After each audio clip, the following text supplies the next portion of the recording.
Հայր մեր, որ երկնքում ես, սուրբ լինի քո անունը, թող գա քո արքայությունը,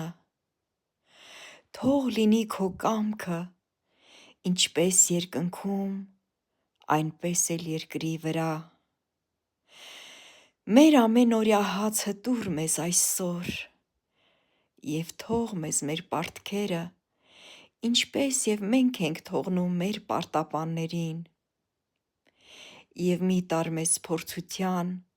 այլ փրկիր մեզ չարից, քանի որ քոնն է արքայությունը և զորությունը և փառքը հավիտյանս հավիտենից, ամեն։